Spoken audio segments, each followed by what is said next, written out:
Hello, everyone. Welcome to Style Esports Season 6. We are in the playoffs, and we're pretty deep into it. We're in the bracket finals. My name is Shinkari, and I'm joined today by Baymax, and we're bringing you a best of 5 in bracket 2. $50 is on the line between both teams, Swag and the Sand Ninjas. And this is going to be a pretty exciting game as picks and bans are already coming out across for both teams. And we already had a second to discuss about one of these bans, but I think Baymax, you can go ahead and talk about it if you want. A lot of these. You just hit on the Urgot right before we went live. Yeah, right before we went live. For Zapsys, like, was it before? It was before, right? Wait, yeah. Directly before. Now you're confusing me. Yeah, stop with the sarcasm or whatever. I don't know, man. Anyway, before we get too into the picks and bans, because they are coming hot and they're coming fast, I want to quickly reiterate that this is the finals. So whoever wins, $75 reward, $25 to the second place team. So, not too shabby either way, but definitely you're going to want to try to win this series. And this series is a heck of a series. It's a best of 5. No more of those best of 3s. This could take a while. So player stamina and ability and endurance is going to come online in a big way as we see these picks coming through. The Kaisa left open in the first round of drafts, despite both teams having 80 carries that prefer that champion, instantly locked in for the Sand Ninjas. Right. And this is a pretty comfort pick for Black Masu here, who is has quite a few games, especially this season, 188. And when we have tournaments like this, even though I think we've had multiple conversations, I think between us and even between some other casters, that Kaisa has fallen off just a little bit in terms of getting not only herself getting nerfed, but some of the items that she builds as well getting nerfed, and just some other buffs to other champions across the board that we haven't seen much of her yet. But with so many games and such a positive win rate, 56% here, that is a pretty good comfort pick to be picking up for your 80 carry here. Victor and Nunu and Willop being locked in for the jungler here for Perklo. Okay, and to set the stage here, Sand Ninjas are probably batting a bit above their rank in terms of I think Swag has a better season record, 12-3, versus Sand Ninjas, who are closer to a 50% win rate. So I think Swag are also a bit higher in the elo ladder on Style Esports than Sand Ninjas. I want to point out, I think Sand Ninjas might be whipping out some 200 IQ strats here. I think that's a Victor top. We have yet to see Sand Ninjas lock in their mid laner, but Wang Badang has actually been practicing a lot of Victor this season, and he is the top laner for that team. And if I check, well, he's listed as the top laner, but actually ignore everything I'm saying because I'm looking in the draft right now, and they lane swap. So it is probably going to be Victor mid. I'm sorry, Wang Badang we have had some confusion with ordering in the lobby before, so I'm not gonna. Well, we'll see. Okay, it could conceivably still be a Victor top then. Okay. We'll see. Either way, assuming wherever Wang Badang is, he is playing the Victor. It's his biggest comfort champion, I would say. He's certainly practicing a lot this season. So you can tell Sand Ninjas, they're pulling out the stops. They're trying to get comfort. You got the Kaisa, you got the Victor. Those are the two most played champions of Wang and of Black. Like you said, conversely on Swag, they're looking to punish it, right? Caitlyn for all that range in the bot lane to punish the Kaisa. They're playing more with intent rather than just for comfort. Yeah, and Caitlyn is certainly an interesting pick. Not exactly the most meta pick champion right now, but kind of fills about the same role as Tristana does in lane, of being this kind of hard to lock down 80 carry that can provide a large zone of pressure, especially with Caitlyn traps and the long range that she has in lane, certainly to punish Kaisa while in lane and certainly to get ahead. And speaking of punishing in lane, that is going to be the Nautilus pickup and a Seraphine in response. And finally the Kale lock-in as a pretty hard lock-in. Wow. Jeez. Hard and fast, which is very risky, right? Considering Swag haven't locked in a top laner yet, and I'm guessing it's a top lane Kale. It'd be very unorthodox to run the Kale mid lane. Although I suppose it could be against a Vladimir, right? It almost certainly is a Vlad mid for Swag.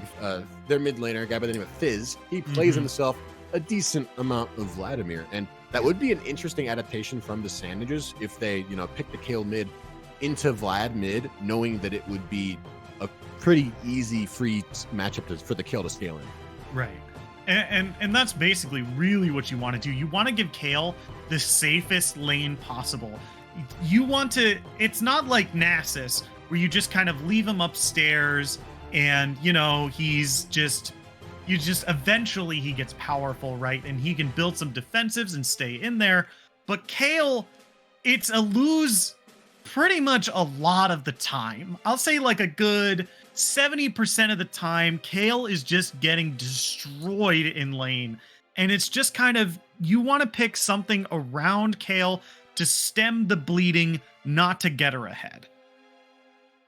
I agree with that. That being said, if it is going to be a Kayle mid lane, you know, it still is a little bit risky putting Kayle in that mid lane, because normally you stick her top lane, because top lane there's not as much at risk. If you have a weak lane with less priority top lane, you know, you're not giving up as much map control as if you have the same option in the mid lane, right? So even if it is a more favorable matchup, that still doesn't mean that the Kayle can do anything early. It's still an early game Kayle. She might not be losing her lane, but she's still not likely, you know, roaming with Nunu into the jungle and one shot at the enemy jungler. Like, it's just, that's not what Kayle does. Even if she's, you know, up in CS when normally she would be down, she's still not really that useful until she gets her first item and until she gets, you know, level 11 ultimate. And then maybe at that point, but meanwhile, the other mid laner who's a Vladimir, sure, he might not be bullying the Kayle in lane, but it is a situation where I think Vladimir is way more useful in team fighting earlier on. Really, once Vlad gets that rocket belt and like level 1 ulti, he can really do some damage, especially if it's an experienced Vladimir.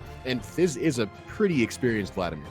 Yeah, for sure. And you know, you know, we talked about roaming as well, and Vladimir certainly has that capability. And if you stick Kayle in the mid lane, she's probably not going to roam for pretty much anything, really. Like, she scales the most out of levels, and by doing so, you really have by her roaming around, she loses a lot of experience by doing so.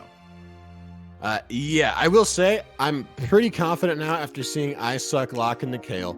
I'm gonna go ahead and say I think it is a Kayle top. So we've put everything out there for the Kayle mid. Maybe we leave that in the ether, let it stew for a while. We might be proven right, and later on it is a Kayle mid. But I'm pretty sure it will be a Kayle top, which in that case we're looking at a Victor mid lane and a lane swap for Wang Bedeng, which would put Sanders in a position where I would think, in terms of like power spikes, and when Victor and Vladimir are getting strong and are able to impact the map, they're fairly even.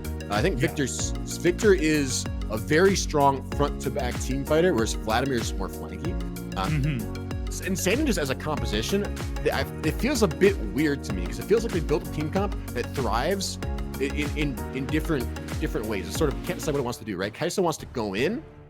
Nunu maybe also sort of wants to go in. Like, Kai'Sa's great at diving the backline with a Nautilus or a Rel or something like that and just picking fights and getting dirty. She's not great at playing front to back. She doesn't have the range for it.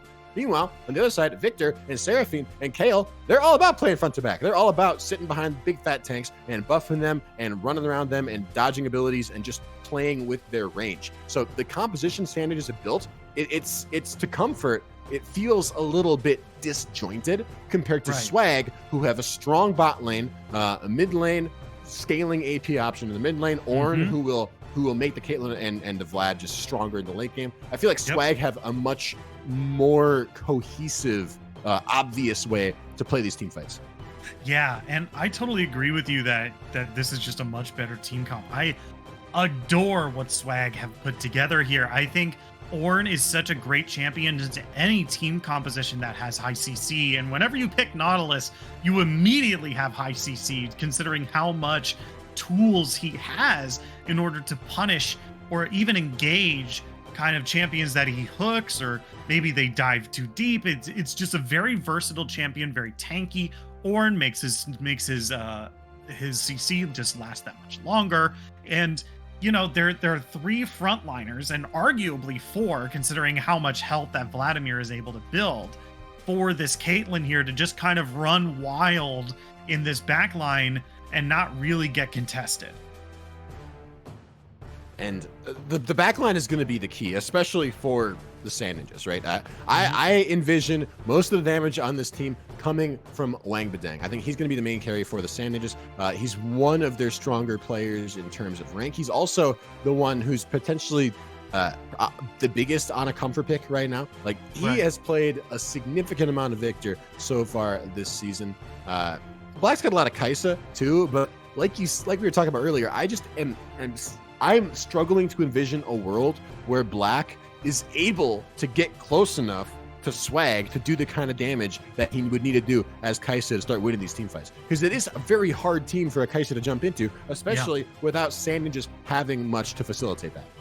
Yeah, and not to mention, like, even if Kaisa does decide to go in, how easily is it to punish here? You know, you have a bear stance stun. You have so much kind of really quick on-demand CC for this Kaisa here that doesn't really commit a whole lot here.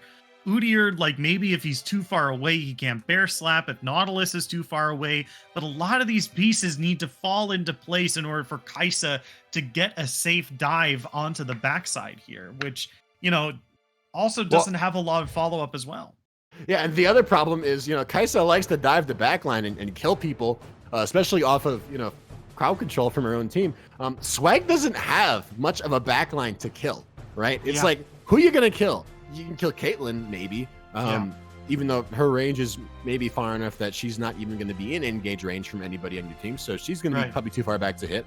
Everyone else is going to be just too tanky until you have like 3 items. You know, you can't jump on a Vladimir. Even Lakey, he'll just turn around and one-shot you instead. Udyr will stun you and exist, and you won't be able to kill him. Same with Ornn, same with Nautilus. Meanwhile, you are sort of being funneled into the slaughterhouse, right? Which is why I said before that I felt like Sand Ninja's composition was just, it felt weird. Like, it's trying to do 2 different things. And I have said before, I have stood by teams before for picking comfort. I think that's what Sand Ninjas have done. They've said, Wang Badang is a Victor player, Black is a Kaisa player. We're going to put him on these champions. We're going to pick what we want to play, and we're going to play to comfort, and we're going to try to win just by being good at our champions and at the way we play the game. And that can win a series, but normally that is a hard strategy to implement against teams that are at equal or better skill level than you, which I would put Swag in that category of like equal to better. And especially if Swag is also on comfort champions, which for the most part they are. And guess what? Their composition, and like you said it was better. I agree. I think their composition is just better. Yeah. But that is going to do it for us here. I think we've kind of put our chips onto Team Swag here for this game 1 after their pretty great draft here. We are going to take a quick break, and when we come back, we are going to be on Summoner's Rift with game 1 of Sand Ninjas versus Team Swag. Don't go anywhere. This is a really important match. You don't want to miss it.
Hello, everyone. Welcome back. Style Esports Playoffs Season 6.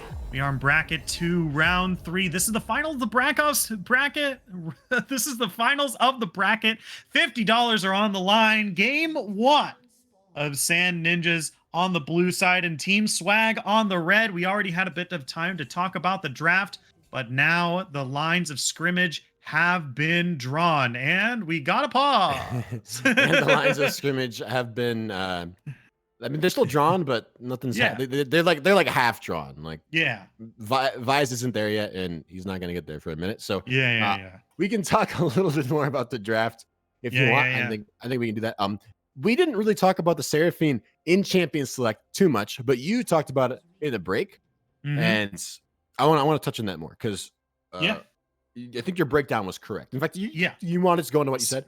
Yeah. So Sleepy Giant Panda, really known for their Nami play. That's why you saw it banned in rotation 2. This guy plays monstrous amounts of Nami, and having them on a comfort pick like Seraphine here, while it's not so much in their play history as Nami, they still play a lot of enchanters, and Nami is just the best enchanting support right here, right now. The problem is you picked it into Nautilus, which means you're not going to win lane, on top of the fact that Kaisa is your duo with you, so you're really not going to win lane. And you're up against a Caitlyn, which means you're really not going to win lane. And then when it comes to team fights, you're really praying and hoping that your Seraphine ultimate lands onto Caitlyn so that Kaisa can dive onto Caitlyn. And that is really the only way that Kaisa can do some real significant damage here. Sure, Seraphine's ultimate is huge. It's like too big. It goes on for too long. The hitbox is a little too wide, and it's just insane what that ultimate can do, right? And it's just, sure, it's a pretty reasonable. Jeez. Yeah. Okay. Yeah. Oh, the hook isn't gonna land. All right. So it's a reasonable gamble, but a gamble nonetheless, is what I'm trying to say. Yeah, I would agree with that, and I would go even a little bit further and say I would be very surprised if this gamble pays off, because not only am I looking at the bot lane for Sand Ninjas, where as you just mentioned, I wouldn't really expect these two to have pressure. Maybe if the dice roll comes up 5 or 6, fine, they can get some pressure in this lane, they'll do well. If those Seraphinos really start hitting, but overall, this should be a lane that Squishy can really start to pop off in a little bit later on. Although he's taking some pain for the moment. Gotta be a little bit respectful of that Seraphine poke, especially in these early levels. I want to look at the rest of the map though as well, because take a look at Sand Ninja's composition, right? Victor, Nunu, and Kale on the top half of the map. That doesn't leave a whole lot of room to actually do anything. None of those champions do very much damage. Versus take a look at Swag's top half of the map. It's a freaking Vladimir, an Ujir, and an Ornn. Ujir's got a lot of presence early. He does pretty good damage early. He's a great duelist. Vladimir, and he's also hard to kill. Vladimir doesn't do that much damage early, but he's hard to kill. He's hard to gank. And Ornn is tanky. Again, hard to kill. All of the champions that Swag have on the top half of the map are very difficult to actually make their health bars drop to 0. And Sand Ninjas don't have the damage in 2v2s, 3v3s in the top half of the map to really make those executions come through. So in terms of damage, this team, until there's 1 to 2 items on Wang and on Isuck, it's very reliant on Black and Sleepy Giant Panda to find a win in this lane. So it's like you said, it's a gamble, the Seraphine and the Kaisa. And it's a gamble that, in my mind, has to pay off for Sand Ninjas, or they are going to begin to really struggle in this game and will likely start losing everything on the map. Yeah, and we can see already a couple culls come out for the Sand Ninjas here. If you were questioning whether or not this was a late game comp for some reason, now I think the answer should be pretty clear, considering these first items for Kale and this first back for Kaisa, what they're going to be doing for about the first 10 to 15 minutes of this game.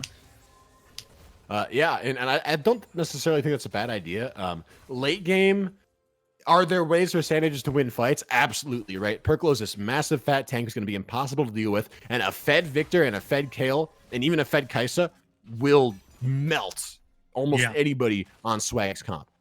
They got to get to that point, though. Meanwhile, Wang Badang, pretty far up in the mid lane, at risk of getting ganked here. Yeah, Vi's coming in. He does have the Flash Bear Slap. It looks like Victor's just a little too far away. Looks like Udyr's just going to pull out, but here comes Nunu onto the bot line. That's going to knock Oswald into the air. The exhaust is going to come down as well. He's already taken so much damage. First blood is going to go over to Kaisa. Wang Badang is now fighting Vise in the mid lane. The gravity wall is going to come down. It's not going to stun up the Udyr, but he is going to scare him off. Meanwhile, in the top lane, that's going to be some trading onto I Suck from Zapsys.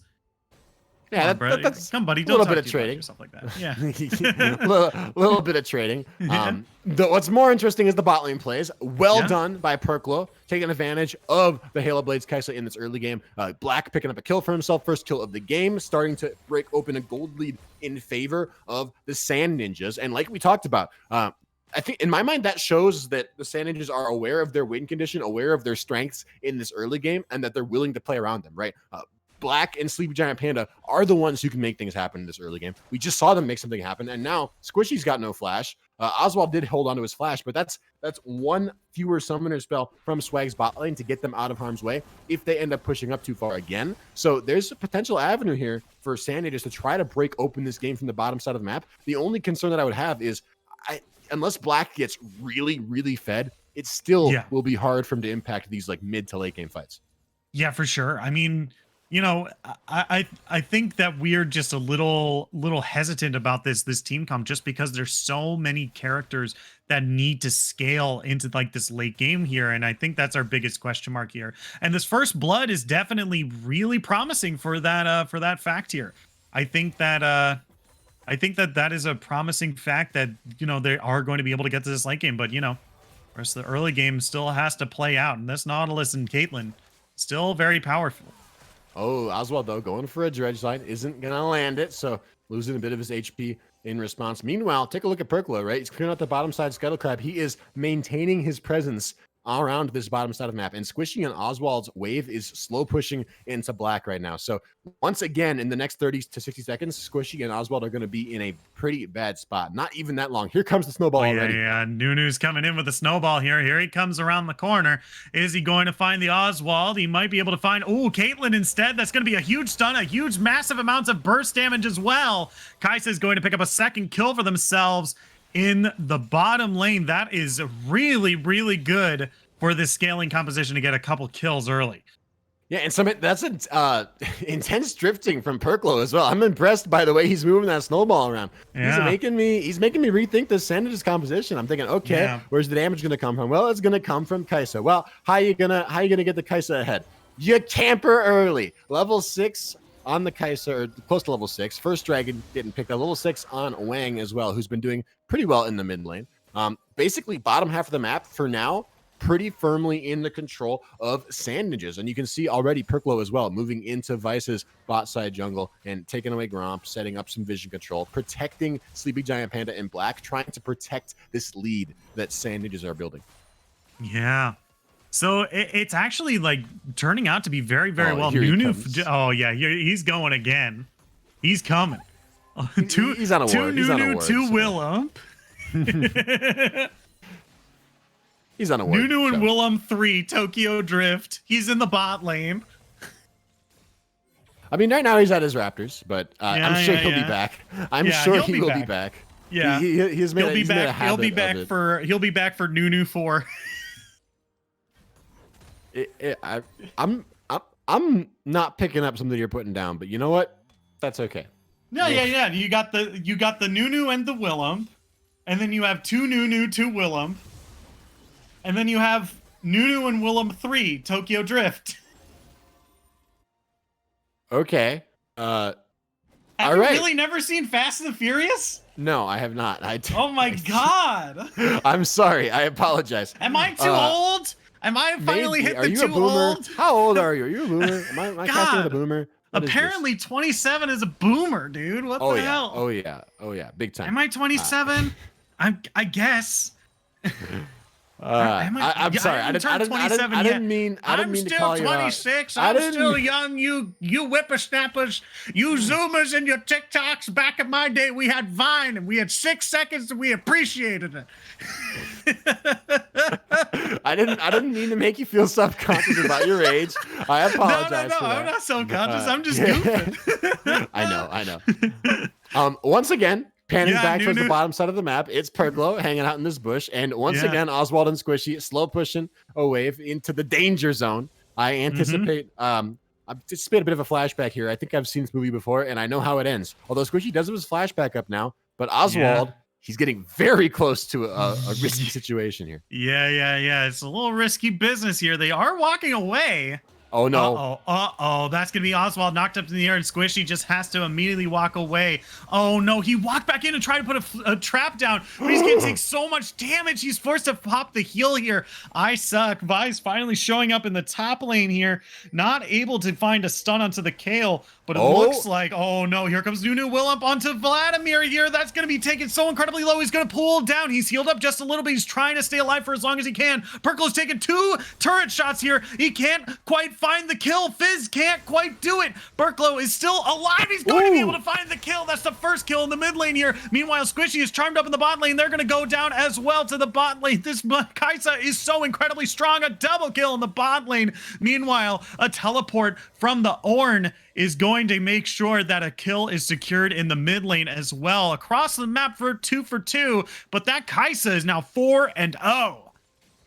Kaisa's 4-0. Black is huge, but Swag now on the map with 2 kills of their own, and one of those kills is on Fizz on the Vladimir, which is probably, it's exactly where you want some of that kill gold, right? He needs to scale. He needs to get to the point where he can one-shot Black for diving onto the backline. If Fizz and Vise can get to that point, then honestly, I don't know that it'll matter how fed Black is, because at some point you just can't dive onto a fed Vladimir as Kaisa. You just can't. So that being said, we're seeing a mythic item finished for Black. He's got the Kraken Slayer picked up, despite teching into that early call to delay his build path. Although Rocket Belt has also been picked up for the Vladimir, who is sitting on the most CS in the game right now. So Black is doing his job. He's being the early game facilitator for his team here, but Fizz is also doing his job. This Vladimir is poised to scale pretty well. Yeah, for sure. I mean, this team is already looking pretty good for themselves, and even the Kale in the top lane is having a great time. I mean, a lane where you haven't died as Kale within the first 10 minutes is a great lane. And speaking of a good lane, that's even the mid laner coming down as well. The Nautilus is just going to be picked up and farmed once again. The Caitlyn is only going to get a headshot as a consolation prize, as this dragon is spawning in less than 20 seconds. Ooh. Oh, and a cheeky Rift Herald into the mid lane here. Yeah, this time Swag is going to try to punish Sandages for dedicating so much on the bottom side of the map, but look at the river. This Nunu gets around. Perklo, Tokyo drifting right into this mid lane 2 versus 2. Yeah, he's looking for it. Oh, meanwhile, Black Mass is just going to find another kill into the Caitlyn in the bot lane. Viz is now going to have to try to fight through all this. Viz, a QWQ, looking for I suck here. He's already taken a huge amount of damage from the Kale, and the suppress the attack has triggered. Meanwhile, the target has changed to Fizz here. Zapsis coming in from the side as well. He's going to be knocked up into the air by the tunnel. Here comes the Ornn Horn coming across, going to knock Nunu into the air. Vladimir looking for a little bit more, but not going to be able to find it. Looks like they're fighting over the blue buff right now. Seraphine is coming in from the side as well. Will she be able to do anything? It doesn't seem like she has her ultimate jest yet. It looks like they're just going to walk away. No kills and no blue buff was stolen away, but they did pick up that mid tower at the beginning of that very long engagement. Yeah, that was a bunch of turret plates and first turret going down in favor of Swag. I liked Vice striking on the top half of the map when Perklo is spending so much time on the bottom side of the map. That being said, Black and Sleepy Giant Panda are so strong now that they don't need Perklo anymore, right? We saw just there, another easy pickup onto Squishy. Black getting a 5th kill for himself on this Kaisa, and Perklo was nowhere to be seen. He was top lane mid lane rather, messing with Fizz and messing with Vice. And so bottom side of the map still totally in the control of Sandages, basically just off of Black being ridiculously fed. Gonna pick up their 2nd dragon of the game. Easy peasy lemon squeezy as well. Although that mid lane turret falling is going to equalize the gold on the Rift very close. And now Vice, what are you doing? Yeah. Oh no, that's a very easy kill by I suck here. Looks like you should change your name to I'm pretty good, because you got a kill for yourself early game as a Kale. That is something to write home about for sure. I mean, especially against an Udyr, who I was just about to question, where has he been all game? Where in the world is Vice? Where in the world? He's been sort of vertical jungling, right? I think Perklo, with some of those early ganks in the bottom side of the map, he forced Vice into a situation where he couldn't really play on the bottom side of the map. But if you're an Udyr, playing into a Kale and a Victor, normally you want to try to abuse that. But part of the problem that Swag are running into is just as Sanding just don't have many ways to facilitate a fight on the top side of the map. Neither do an Ornn, an Ujir, and a Vladimir early game. Right? How do you actually force on a Kale and a Victor and punish them for being a Kale and a Victor? You can't really, or at least it's hard, especially if Isuck and Rangmadang are playing safe, which they were. And manipulating waves well, Isuck has almost always had that lane right up close next to his turret where he's not really in any danger of getting ganked by Vice.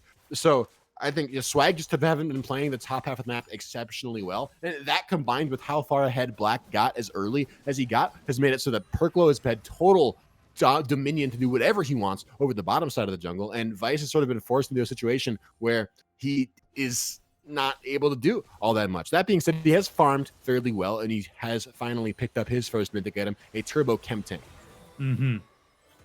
Yeah, and we're starting to see Sleepy Giant Panda just kind of roam around the map here, trying to exert pressure wherever he can now that that bot lane turret is gone. Nunu also looking for a kill on a Caitlyn on the bot side, but it's not look like he's going to be able to land that snowball.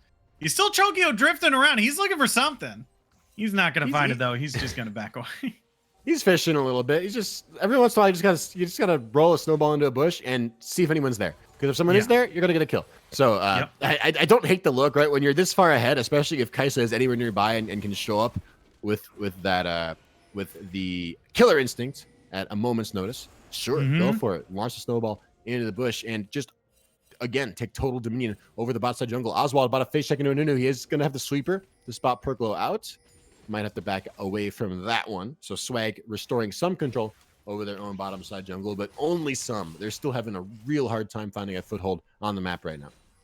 Yeah, and it's really interesting. They did pick this Nautilus and this Caitlyn in order to kind of combat the Kai'Sa in the bot lane. And we did say a couple times that we were just like, we were throwing question marks on how well this bot lane was going to be. Even when they were kind of succeeding at level 1, we were like, oh, yeah, that's just a little bit of damage. I don't think they're going to be dealing that much once Nautilus is able to get even a little bit of pressure. But, now they've won the lane. They can now rotate as they please. They can even send Victor into this bot lane here. Here's the thing, right?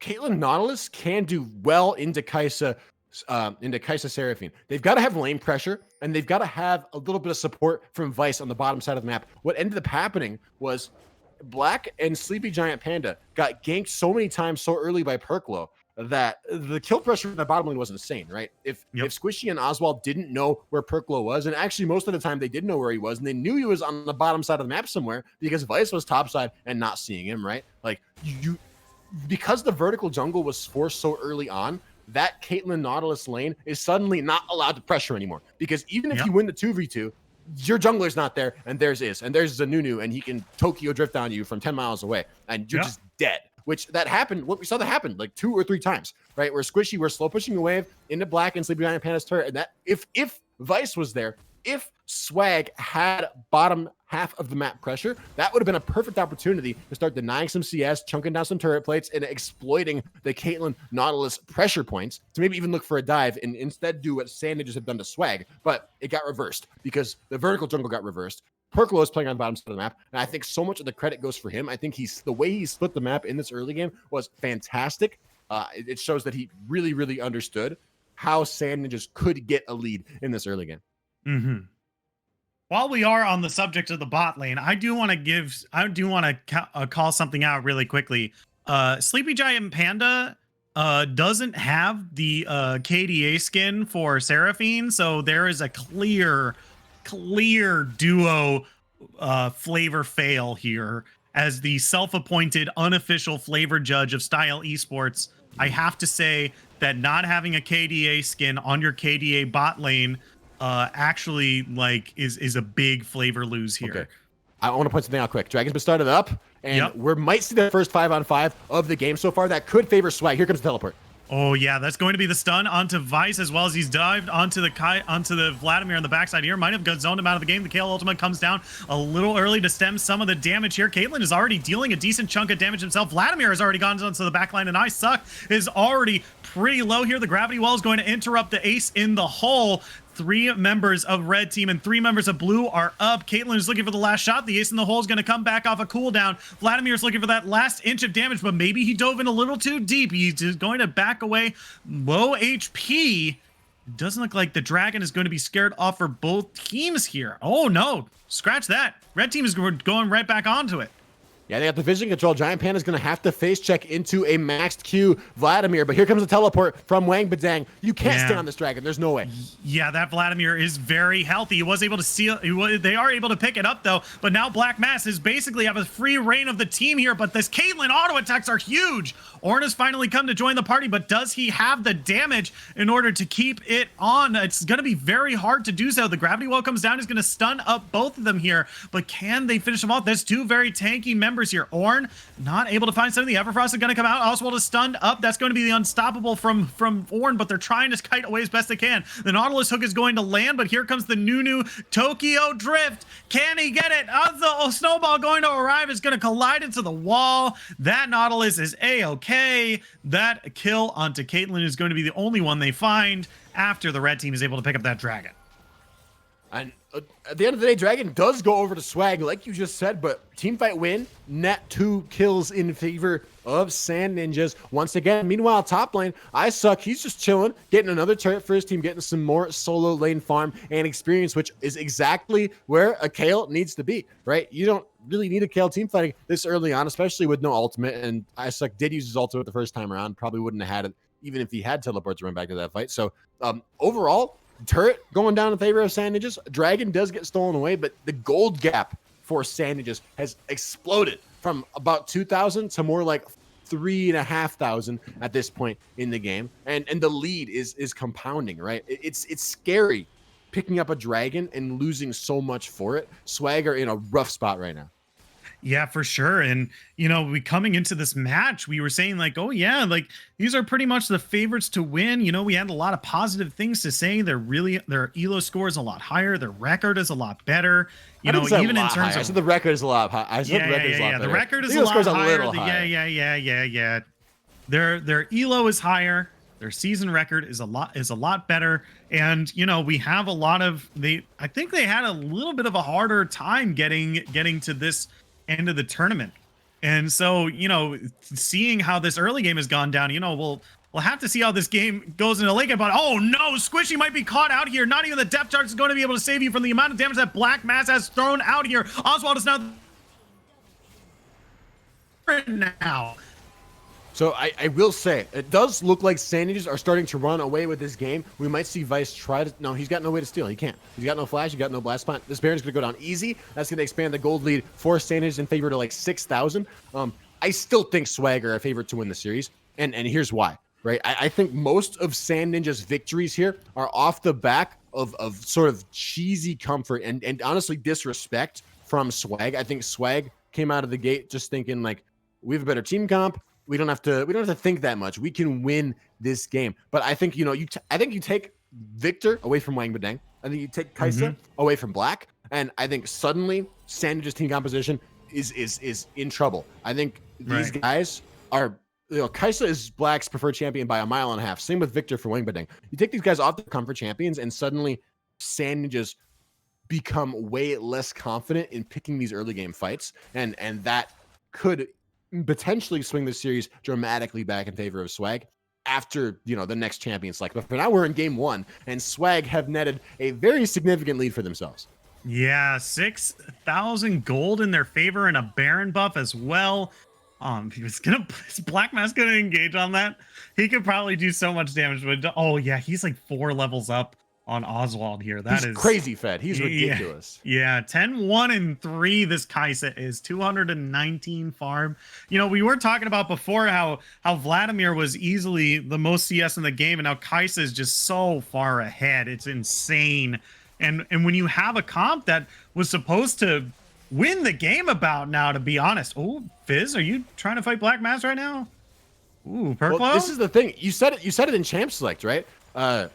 Sand Ninjas shouldn't have been a surprise at all for Swag that the Kaisa was locked in first. I don't think it was. I think Kaisa, or I think Swag maybe even counted on the Kaisa getting locked in first, and they were like, we're gonna punish it. And they have maybe at this point realize that they made a mistake, that they aren't able to punish Black's Kai'Sa. He's too good at it, and I think Sand just play around it too well, that even when the rest of the team comp is maybe suboptimal to play around a Kai'Sa, they still do it, and they still do it with great effect and great impact. And so I would say 99.99% chance moving into game 2, even if Swag do somehow win, that Kai'Sa is going to get banned. Black Masu up 4 levels on Oswald. He's the highest level in the game, or tied for highest level in the game at level 14. He's the same level as the solo laners, who are not behind any stretch of the imagination either, right? Isuck and Wang Badang are definitely on curve. They're on their power curve. They're strong. Yep. Black is still the same level as them. Third dragon getting picked up as well. So thankfully for Swag, they managed to steal that one little dragon away. And there's no Dragon Soul for Sand Ninjas just yet in this game. But 5 more minutes and Dragon Soul could potentially end things for Swag if they haven't lost already. Yeah, I mean, this seems like a really hard thing to come back from. You really need to end the game with like one decisive 5v5 fight like pretty soon. Like, this game can't go on any longer. Kale is about to reach the level 16 spike where the passive is finally fully stacked. We're getting to the point where Victor is also at full stacks as well. Like, Kai'Sa is pretty much full build as it stands, but they can always deal more damage. You know, this is a comp that I don't think you win against late. You might have an Ornn, you might have the ornaments, you might have a Vladimir, but, you know, there's a lot other things going on in this game that I don't think the ornaments or even Vladimir can stop. Yeah, like Wang Badang and Isuck are going to scale incredibly well into this late game. Victor is a late game monster. Kale maybe even more so. Also pretty good into Swag's team because there's so much dive coming through. Swag are mostly trying to one shot the carries in like one fell swoop, right? They got depth charge, Ornhorn, and Fizz looking for a flank, trying to just dump everything onto one person, or maybe more than one person, maybe as many people as he can. But at the same token, like, they're trying to one-shot somebody, whoever's most important in the team fight. And Isuck has the perfect ultimate, just be like, nope, you don't get to one-shot Black. You don't get to. Which I honestly I feel like that was a bit of an oversight on my part in Champions League, because I didn't think Sand Ninjas, they have this team composition. I was saying they had a team composition that didn't facilitate the Kai'Sa very well, but it's hard to facilitate a Kai'Sa better than making her invulnerable for like 3 seconds. Yeah. Right? Like, that's, she dives onto the back line, and you got this Kale ultimate coming down from the heavens, and then all of a sudden, oh my God, you just can't be stopped, especially when you're already 10-1. Like, I still think, if Black wasn't as ridiculously fed, like, there's ways for Swag to cut out the fight, then re-engage, that are very, very good. You still have a lack of targets to dive onto. It's still just the Caitlyn, really. Like, you can't dive into the Vlad, you can't dive into the Udyr, you'll get slapped and stunned, and the ultimate will wear off. But with as fed as Black is, he can dive onto anybody and kill them before that ultimate runs out. He'll be just fine. His team will win the back end of the fight. He'll get all kinds of damage out, and Swag will be routed. And that's sort of what keeps happening over and over and over again. Is someone on Swag just gets jumped on in one shot. Yeah, and the game has slowed down a little bit right now, and this might look good for Swag, like getting an opportunity to get back into this game, but like, this is also really bad for them as well. Sand Ninjas, like we said, this is a comp that likes going, oh my God, that Nunu's so fast. Oh man. Jesus. Gas, gas, gas. I'm gonna step on the gas. Oh, I mean, God. I'm like only a little upset because Nunu doesn't have a turbo chem tank, so he can't go even faster. That's the only thing that's missing right now. Oh man, they're starting up the Baron again. All 5 members of the red team are here to respond. Oh yeah, it's going down real fast. If Vice wants to steal this, he has to go in, and he go in now.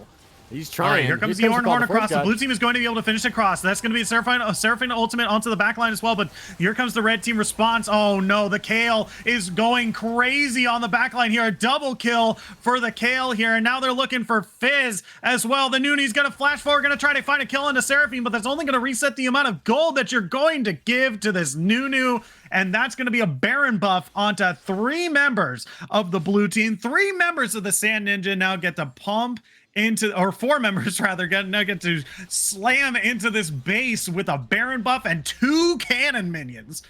And by the way, Black had a stopwatch for that fight, still hasn't used it. So he is free with the killer instinct to just go as crazy as he wants to, off cooldown. That being said, I don't think he's gonna get a chance. Swagger about to lose the game. They're having some reason time to come back up, but the turrets are melting.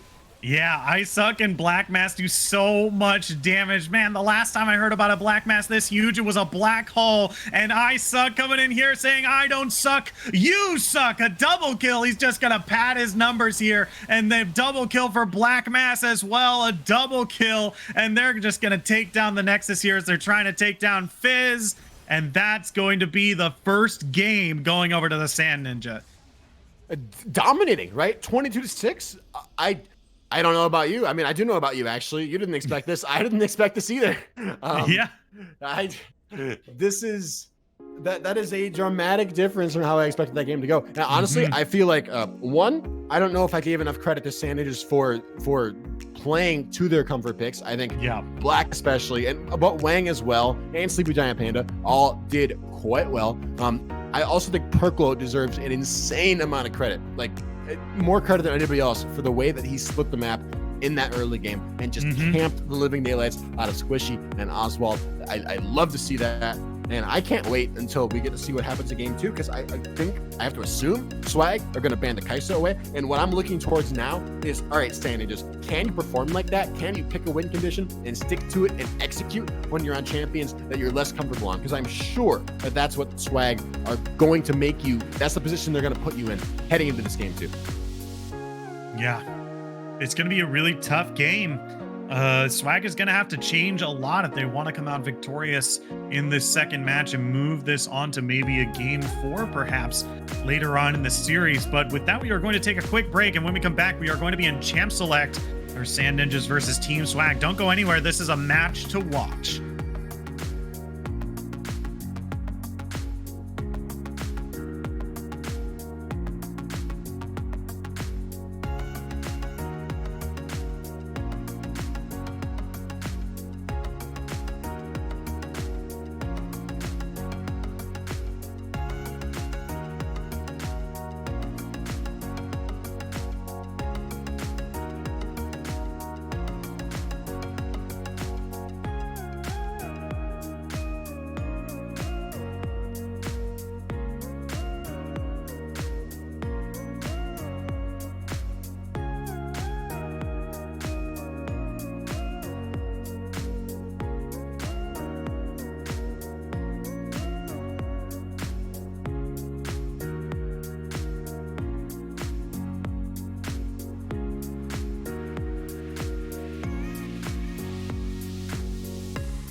Hello, everyone. Welcome back. We are Style Esports Season 6 playoffs. We are in Bracket 2, Round 3. We are in Game 2 of Sand Ninjas versus Team Swag. They have swapped sides. Team Swag is now in the blue and Sand Ninjas are in the red. And immediately that Nunu and Willa ban comes across, not completely surprising. Yeah, and it's not going to stop there. I'm confident the Kai'Sa is going to get banned away as well, and maybe the Victor on top of that. Of course, that would mean that some of the picks that got banned away in Game 1 would be left open, notably the Hecarim, which is the preferred jungler, or which is a strong jungler that Ponto, or that Perklo, excuse me, sorry, good look to pick up, can very much fulfill a similar role as the Nunu. The Kai'Sa does get banned away. The Hecarim, though, I'm thinking Swag ban Victor and first pick Hecarim. That's my prediction here. Really? Yes. I'm not sure. I was like, Victor did do well that game, but I think it was a driving force maybe the behind Kale, the win. maybe the Kale, or even the Seraphine. I don't even know if you banned the Kale either. I think you keep with they had a Tristana ban the last time. I think I'm perfectly fine with that. And then first picking the Hecarim here, you do force them onto some irregular AD carries. Like, we should see like maybe a different AD carry pick here for sure. Udyr immediately locked in, Seraphine immediately locked in as well, but we still have some powerful picks for Swag here. Hecarim definitely a very strong ganking champion. Udyr. He didn't get the Victor ban, but we did get the Hecarim picked up, locked in for Swag. Like you said, answered by the Udyr and the Seraphine. So Sleepy Giant Panda not going to get her Seraphine from last game, but the Nami is open. Could opt for that comfort champion. Misfortune, Nami, potentially the duo going to get locked in here. Misfortune, of course, very high damage AD carry. Yeah, I mean, Seraphine could still go on to Sleepy Giant Panda. It could still go on to Wang Badang if he wants. It's a very I was getting these. I'm sorry. They swapped sides. I didn't realize. I'm sorry. It is a pretty flexible pick. So honestly, it could go on to Wang Badang. It could go on to Sleepy Giant Panda. But the way that Sleepy Giant Panda plays enchanters, and the fact that this Yone is being locked in, pretty much kind of locks in the fact that Seraphine is going in the bot lane. Galio is going to be with Misfortune, which I think is a very good pickup, especially to follow up the engage from Hecarim here. Ooh. So definitely liking these first round draft picks so far. You know what else that means? That means that Wang Badang and Isaac are back in their preferred, or in their roster positions. They lane swapped last game. Normally Isaac is listed as the mid laner, and he plays himself some Yone, he plays himself some Yasuo. We are seeing the Yone locked in, so most certainly Wang Badang will be top lane, which means Irelia hasn't been banned yet. I don't know if Swag are wise to that. Wang Badang is a mean Irelia player. Yeah, I mean, it should be interesting. Considering what champ they still have yet to pick their top lane and their mid lane for Swag. So it should be interesting to see what they pick here. Obviously, Shen and Ornn being banned away from Zapsis here. He did play Ornn very well. I do want to give credit to Zapsis in that previous game. That Ornn play was very, very good. Karma being locked in for the Sand Ninjas here. Now that is a big question mark. I think that's going over to Sleepy Giant Panda in the bot. Oh yeah, almost for sure. And I don't hate it because, well, actually maybe not. It could definitely be a Karma mid, as Karma and Udyr of course work very well together, right? Given that movement speed over to the Udyr, gonna mean that Perklo is free to run down people even faster than he normally would, and he's gonna try to sort of. I think I sort of view what he's doing here like. He's trying to throw down the gauntlet and say, hey, Vice, we just watched you play the Udyr. I just beat you on it. Now I'm going to lock in the Udyr, and I'm going to beat you on it. Let me show you. Let me give you the masterclass in how to play this champion. And if that is what's happening, then I think there definitely could be a Karma mid coming through here, because Karma is a champion we've seen in the mid lane more frequently lately.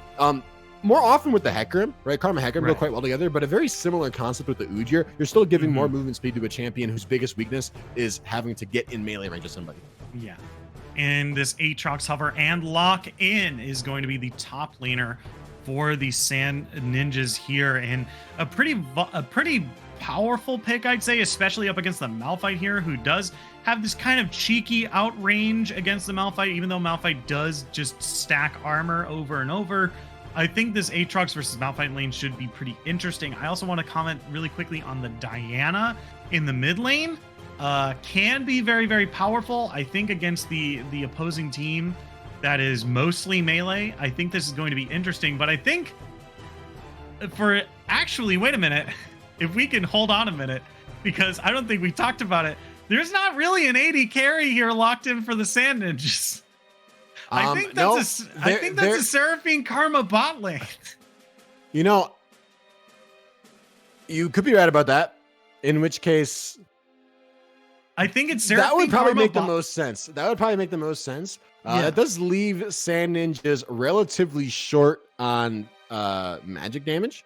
Like Seraphine Karma did pretty good magic damage, but they're not gonna be shredding through Malphite, right? So I'm once again in a position where I think Swag may have a better team comp, but I am way less confident to call this a win for Swag because I'm looking at Sand Ninjas. I'm thinking last game, I didn't like your team comp as much, but you picked Comfort and you rolled. This game, I'm looking for Comfort. I'm seeing Yone for I Suck in the mid lane. I'm seeing Enchanter bot lane for Sleepy Giant Panda.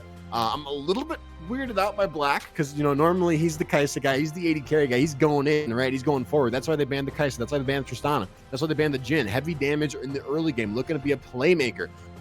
This is a bit of a different change of pace for him. Yeah.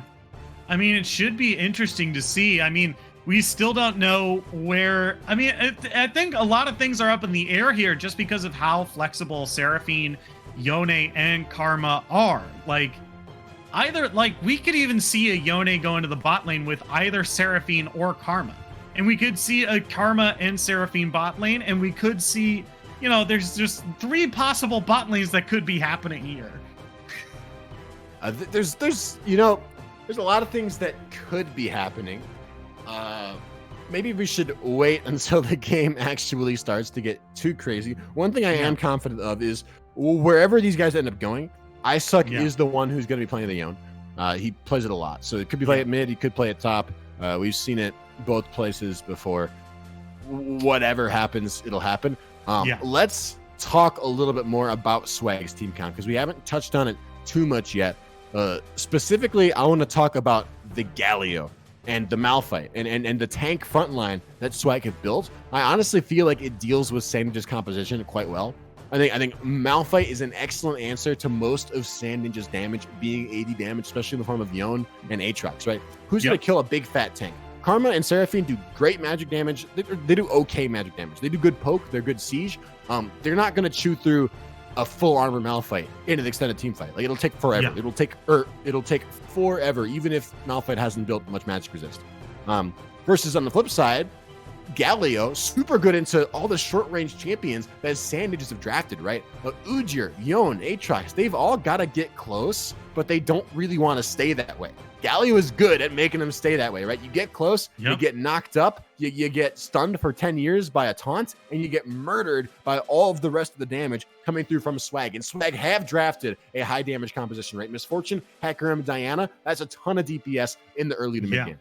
Yeah, for sure. And once this team hits level 6, even if they get ahead, it's going to be very, very hard to stop them. They can pressure team fights very, very easily. They have a Malphite that's the easiest go button in League of Legends. I'll say that with pretty confidently. I think the only thing else that's as easy as for a go button probably is Blitzcrank Hook.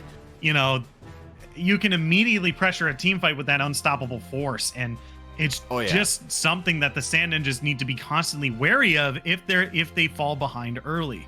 Once again, Swag just needs to kind of prove themselves here. They need to get ahead. They need to show that they are better than Sand Ninjas in the early stages of the game. But Sand Ninjas have drafted a composition that could go anywhere, and with this locked in, that is a Seraphine Karma bot lane. Yeah, I think both these teams have largely doubled down. I think Sand Ninjas picked a bit of a cheesy, comfort-oriented composition in game 1. They have once again drafted for comfort with Wang Badang on the Yone and Ujir for Pricklo.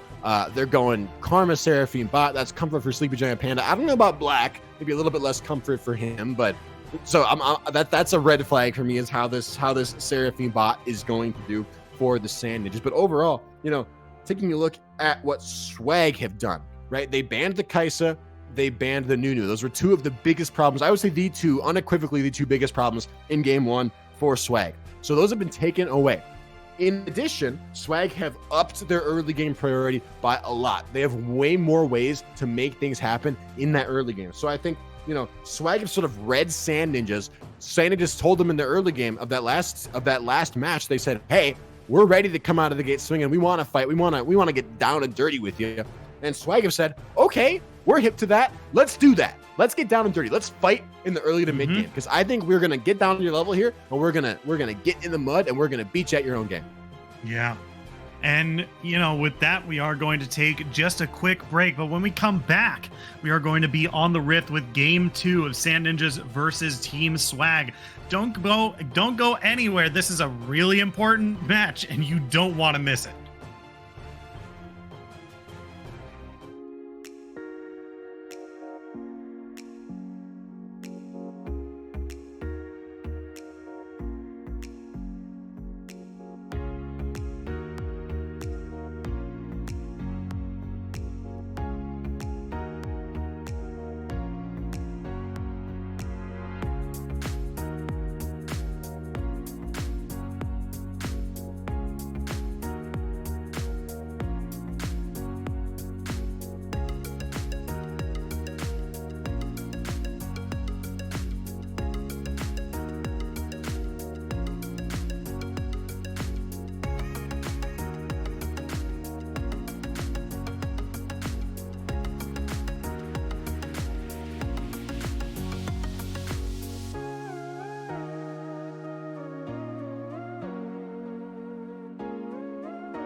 Hello, everyone. Welcome back to Style Esports Season 6 playoffs. We are on the Rift with Sand Ninjas versus Team Swag. See, they have swapped sides. Team Swag is on the blue side and Sand Ninjas on the red. The lines of scrimmage have been drawn and the best Galio skin is being showcased.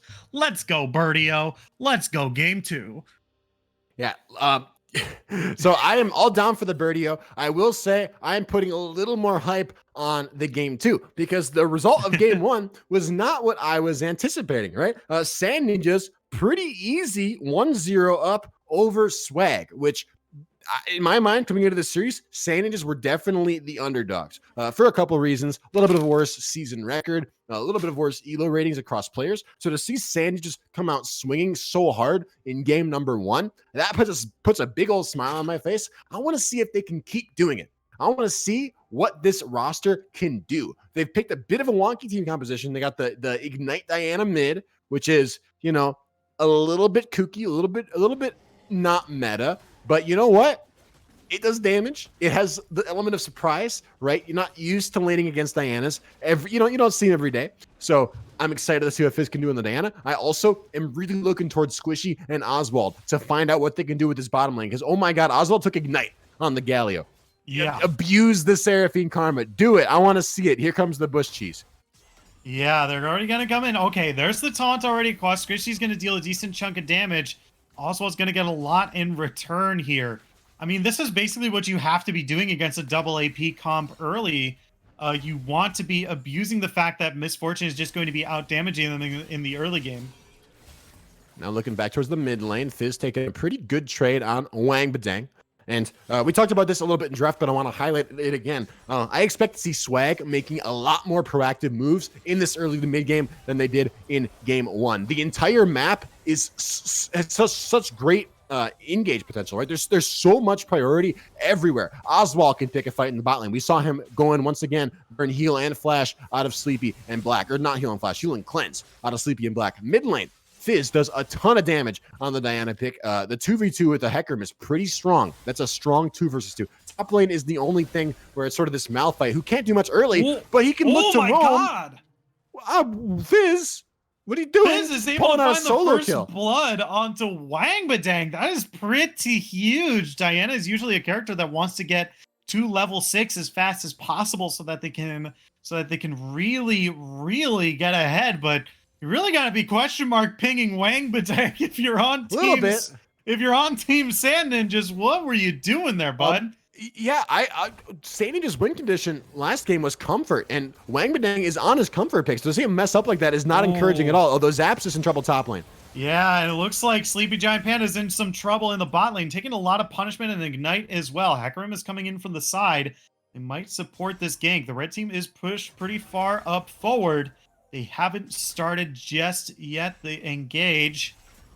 So, okay, here comes Hecarim in from the side. The pony's coming in. There's the Justice Punch. Get the taunt is good. He's going to force the flash out from Karma here. Black Mass is now the target. That's a lot of damage and a flash. Oh, man, that's 2 flashes in the bot lane. That is absolutely huge. That's 2 immobile characters without any summoner spells in the bot lane. Hecarim has to stick around. Take a look at the low health bars, though, and take a look at Perkalo and Wang Badang roaming in the bottom side of the map, trying to support their bot lane. Vice is going to get spotted out by a ward, and even with the 3 versus 2 numbers advantage, it's going to be hard for Swag to make anything happen because Squishy and Oswald are just so low on HP, and now Vice is in trouble. He's getting collapsed on. He's the one that's going to have to ghost, or maybe not ghost, he's just walking out of there. Perkalo! Oh, yeah, Perkalo is going to find a very easy 2 kills for himself and get out like a bandit. He's going to be able to get away almost very quickly, though.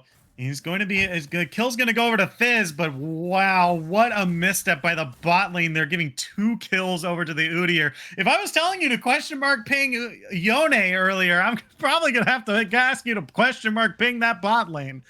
I would say question mark ping Vice, honestly. I'm sure Squishy and Oswald were screaming like, we want to recall. We have no HP and no summoner spells. And Vice was like, nah, it's fine. It's fine. I got full HP. I'm good. And he sort of baited Squishy and Oswald into their deaths there. And now the kills are evened up with a slight gold lead, once again beginning to establish itself for the Sand Ninjas. It's not very extreme yet. And I think this game is still very, very close, but Perkalo picking up 2 kills on the Udyr, that is an encouraging way for Sand Ninjas to try to even out some of the map pressure that Vice has been trying to put out here.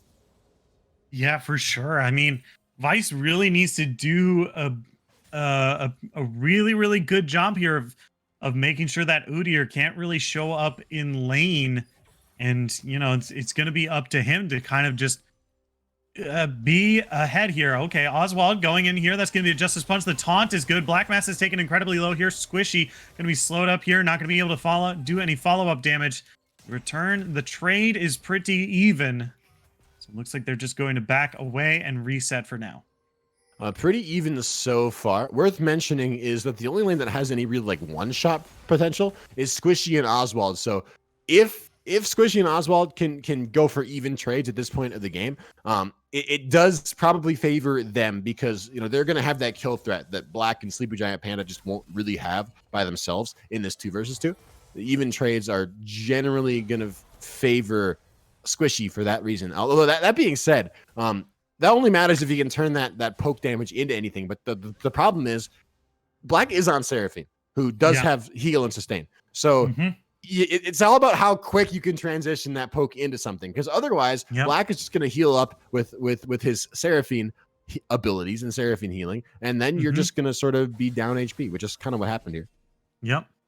And it's going to be really important to see how this lane plays out. Oswald only has so much of that damage shield there to protect him. I think he might be maxing Q first. No, he's maxing W. Never mind. So, never mind. Goodbye, Meanwhile, that's going to be Fizz immediately taking down Wangbadang and going on a killing spree. 3-0 this Diana is now, and that is going to be a terror, as he's now getting stacks onto this Dark Seal here. Although Perklo did manage to take that dragon away. So despite Fizz having so much mid lane pressure on the Diana, first dragon is going to be going over to the Sand Ninjas. 3-0 lead for Fizz is nothing to sneeze at. He's going to be an absolute monster on this Lunar Mistress here. I'm always very terrified of a fed Diana, especially considering Sand Ninja's damage source in this early game can really come from like Wangbadang, in terms of like, I'm gonna DPS somebody and kill them, and that's about it. Wangbadang is behind. Wangbadang is not going to come online for a long time. Oh, that's a flash in from Galio here. The taunt is not going to land, and neither does the Justice Punch, but he does get out the flash from Seraphine here, which is a pretty useful tool here. So it's going to be Yone Wangbadang coming down to try to answer this roam here. Maybe get something in a little deep. That's going to be the Seraphine ultimate coming up just a little short. And that's going to be Galio and Misfortune hugging this turret here, as this Yone now has to walk back to lane up there with nothing to show for it. Squishy is feeling the poke pressure, though. Black is really landing a lot of these skill shots on the Seraphine. The Encore did go a little bit wide. It happens. But overall, still performing quite well on the pick, which I think is important, because we talked about it. This is a bit of a change of pace for him, the Seraphine, although he might be in trouble now because he's got no mana and Vice is here. Oh, yeah, that's going to be the immediate flash. Taunt is not going to land, but that's going to be the Hecarim coming in. This is going to be the heroic entrance. Is going to knock Karma into the air, but a little bit farther away. That's going to be the Justice Punch and the Ignite as well. It's ticking. Galio is tanking up the turret, but he's going to execute. They're not going to be able to find the Karma. But will Fizz be able to find the Yone? He's pulled back to his spirit. He has to flash away. Perklo is coming in from the side here. Wangbadang is still hanging on the edges here, but he's not going to need it. That's going to be the shutdown going on to Udyr here. That's going to be a huge chunk of gold in his pocket as he becomes the most fed champion for his team. Yeah, two main carries beginning to distinguish themselves for these teams. Diana for Swag and Udyr for Sand Ninjas, which is good for Perklo because he's fed. I don't know if an Udyr being fed is going to be enough to carry the game for the Sand Ninjas. I would rather have my money on the Diana, if I'm being honest. But when it comes down to a 1 versus 1 situation, you saw it right there. Udyr is definitely the duelist to take in something like that. Right. Bot lane, though, Squishy has been struggling in this lane versus Black, but he picked up a kill. He is going to be a little bit better off. He's going to have a little bit more pushing power as well with the Noon Quiver picked up now. So bottom lane should be a bit easier for Swag to manage. And I would be surprised if Swag sort of keep rolling over and giving up bottom half of the map objectives. Yeah, it would be kind of interesting. They have just shown Vice has been showing so much bot side that like I would be really surprised if they gave up the second dragon here, but I think they are going to be giving up the Rift Herald here, as I think Udyr is going to finish that off and then take it top lane, I think. I'm not quite sure, but that's going to be Fizz 1v1ing Wang Badang again. The Ignite is ticking, the Q comes out. Fizz is going to pick up just a the slaughter continues. Perklo and Icesuck are now coming in from the side here. That's going to be the ultimate coming down from Diana. It's going to be trying to return this much damage as he can. Icesuck is underneath turret. Here comes Zapsis in for the side. That's going to be unstoppable for it. It's going to be able to find the kill. Onslaught of Shadows is not enough. They're going to be able to find the flash away, but that is a 2 for 0 in the mid lane. Yeah, a clean collapse from Swag. That's 2 kills picked up. Still a gold lead in favor of Sand Ninjas, despite more kill gold heading over into the pockets of Vice and Fizz. I want to point out the farm differences on the top half of the map. Perklo got about a 20 CS lead, almost 35 on Icesuck. And that's where a lot of this gold is coming from, that's sort of splitting the map right now. Despite a kill lead for Swag, they still aren't really winning the game in terms of getting gold in their carries and in terms of objectives, right? Because Rift Herald is in the pocket of Perklo right now. Dragon, second dragon to keep spawning on the map as well. And take a look at the map. Perklo is already by that dragon. He's already, you know, he's setting up. He's clearing his bot side. He's probably going to move in and clear that pink ward. Meanwhile, there's no one anywhere nearby yet for Swag. Swag will most likely be the ones that have to face check into this pit. Yeah, they do have a pink ward in that bush there, but oh, that's going to be Oswald immediately going in here. That's going to be Sleepy Giant Panda with the response here, but now Oswald is going to have to use his heroic entrance as an escape here, but he's going to be immediately charmed up. Here comes the bullet time in response. Black Mass is going to try to dodge around it, but is going to get clipped by the cone here. The final bit of damage is going to be popped out by Black Mass here. Fizz is now down from the mid lane here. He's going to get knocked into the air by Yone, and now he has to 1v1. Maybe get that a 1v2 as Perklo is coming in for the side here. It's now a 1v1 again, and now Squishy is being caught up by Wangadang here, and now the Vice is also in the top lane. The directed camera is taking me all over the place. I can't quite follow it as well as I could, but that's gonna be Sleepy Giant Panda picking up a kill and a misfortune, and that pickup is huge. Yeah, 1 for 0, Sand Ninjas. They finessed their way into another team fight win. A bit greedy by Squishy and Oswald stepping up quite so far, and they're going to lose a dragon for it. Meanwhile, Vice getting zoned out of the pit, not able to go for a steal attempt. So one more objective and a little bit more kill gold, just stacking. Sand Ninjas lead a little bit more. Herald dropped bottom lane as well. Might break open first turret. Yeah, this is a really good idea to open up your supports to just kind of go into whatever lane they wish. Especially having a Spell Thief's Edge, just kind of getting the ability to get your healers to go into other lanes, especially a mid lane with Wang Badang here, just giving him just a little bit of that extra support in order to survive the lane against Fizz here, who has been dueling him at every single opportunity. Oh no, Perklo might be caught out here. Fizz coming in for the side. That's going to be the dash. That's going to be the ultimate. Perklo is insanely low here. You can't dash over the walls, Oswald, but that is too fast of an Udyr. He's going to be able to get away. He's insanely low. He's also running around at Mach 10. You can't just get him low. You got to finish the job. And he wasn't close enough to finish the job. So Perklo does manage to get out alive on that one. Well done by him to get the Scuttle Crab and make it to safety for himself. I do think Zapsis managed to trade a turret plate on the top side of the map. While that was happening, get a little bit of gold back for his team. He's got the Bramble Vest, picked up the Malphite. Zapsis is going to start becoming very difficult for Sand Ninjas to deal with, but overall, he has been set behind in this Aatrox lane, right? I think Icesuck has been doing a good job of keeping Zapsis down in this lane and in keeping his armor down in terms of the team fighting as well. So I think a lot of credit to Sand Ninjas right here. I think most of the map is going well for them. It's just a matter of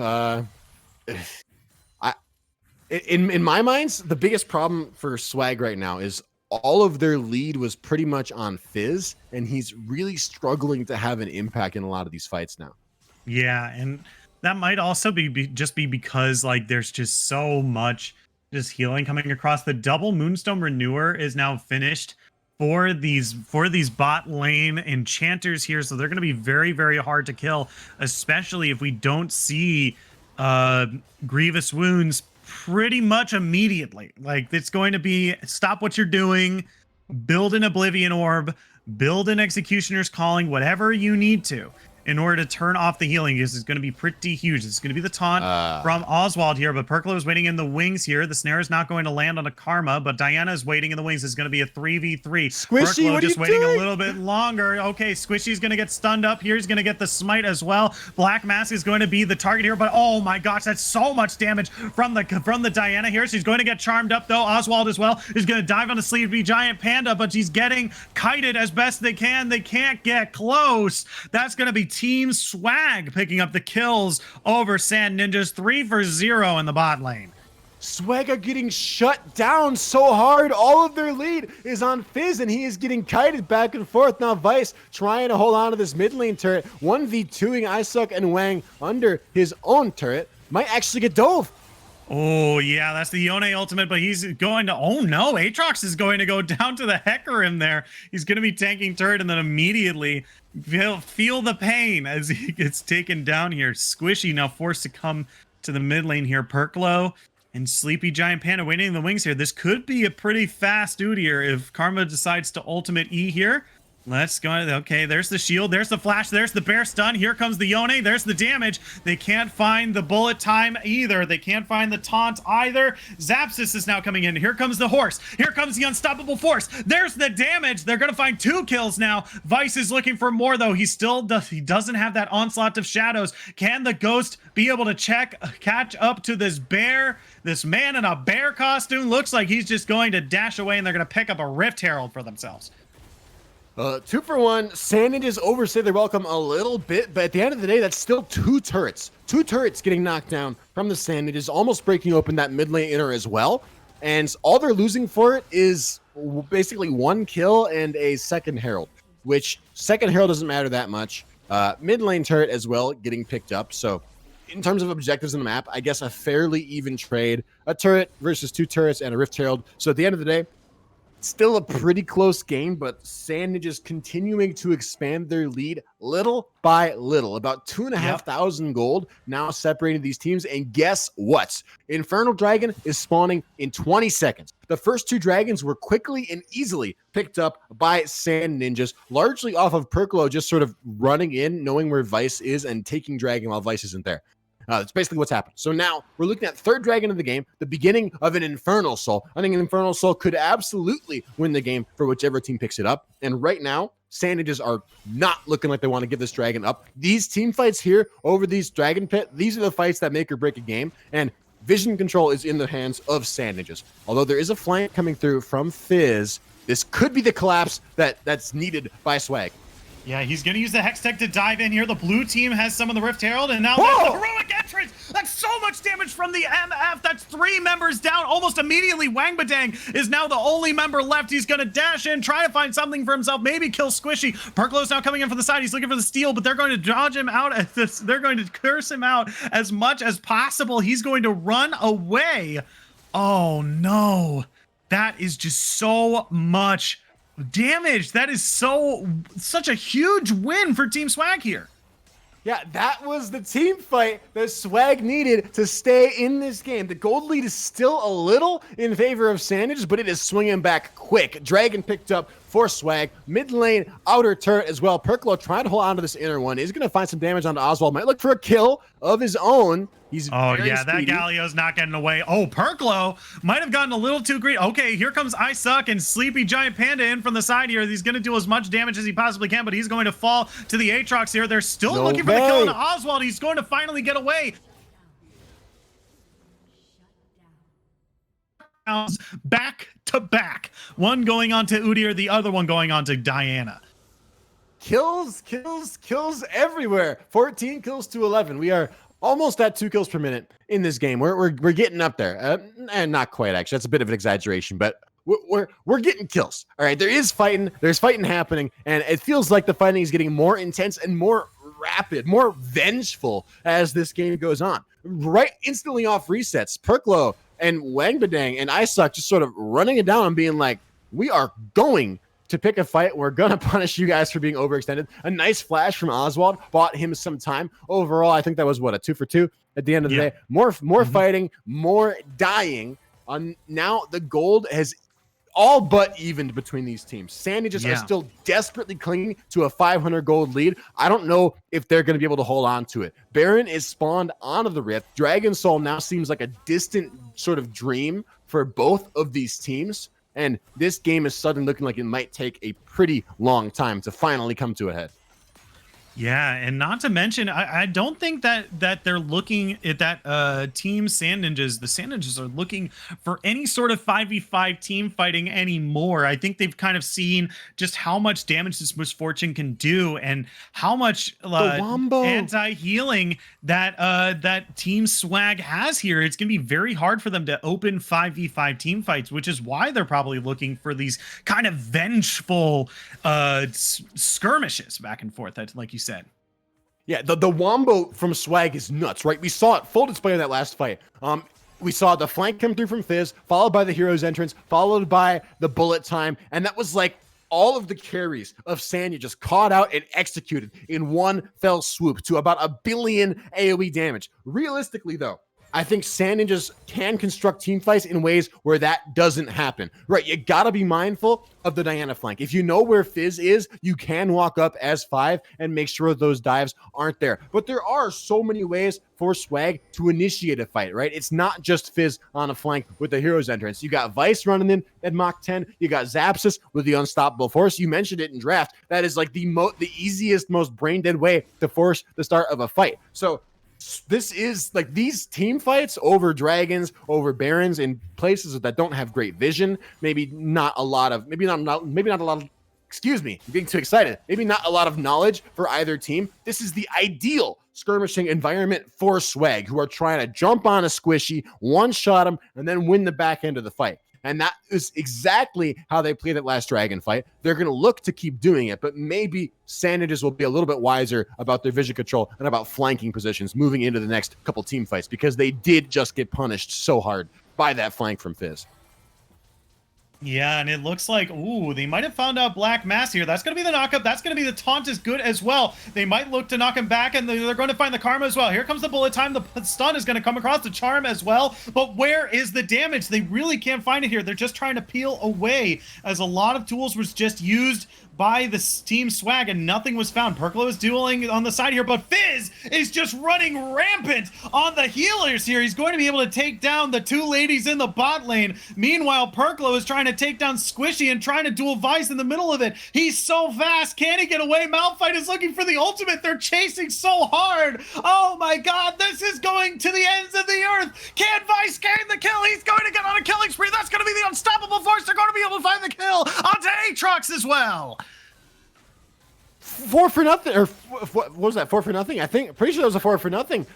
Big team fight win for Swag, right? Not only do they win the team fight, but they have the DPS to easily burn down our good friend Baron Nashor over here. 600, 500, 400. The last couple hundred, it took a while, but eventually Zapsis finishing the job. There goes Baron buff onto 5 members of Swag. Next dragon spawning onto the Rift as well. Instantly Squishy, Vice, Fizz, Zapsis, Oswald, everyone running into the bottom half of the map. No resets have come through for Swag. This may be a little risky, but they're going to burn down this Infernal Dragon as fast as they can. And there's no members from Sand Ninjas who are back yet.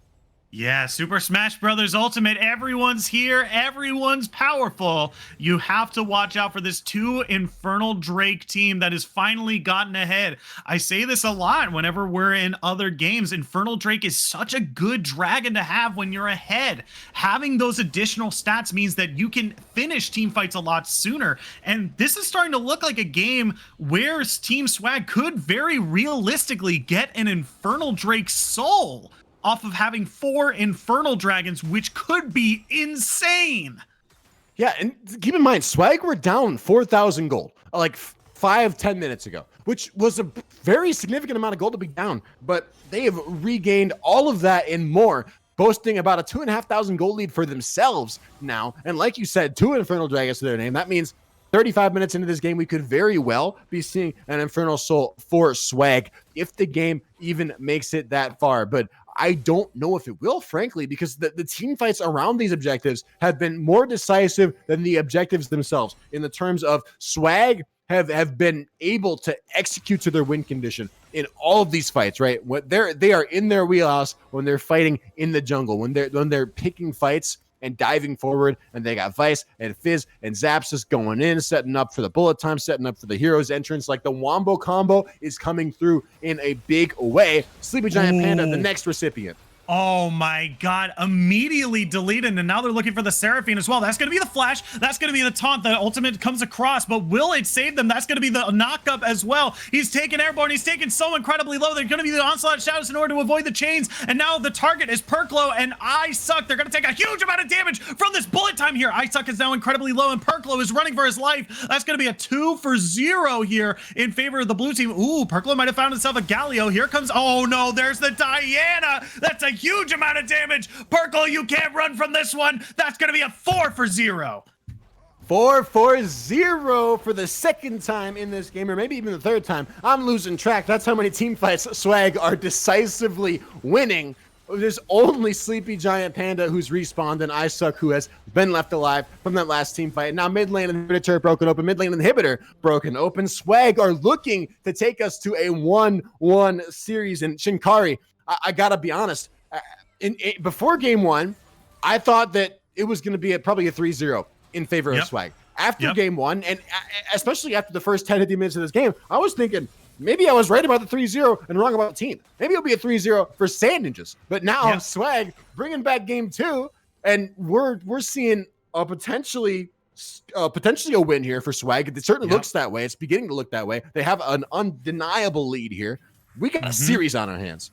Yeah, for sure. I mean, we'll have to see how this continues to play out. I mean, we are still in this game. Anything can happen. We have seen some slip-ups from Team Swag that Sand Ninjas have been able to capitalize on. I mean, Perklo has been doing a great job on this Udyr for finding these cheeky 1v1s against an alone Squishy, or even sometimes against an alone Oswald around the map. So maybe that is Sand Ninja's way back into this game by capitalizing on mistakes, finding picks, and being able to turn 5v5s into 4v5s.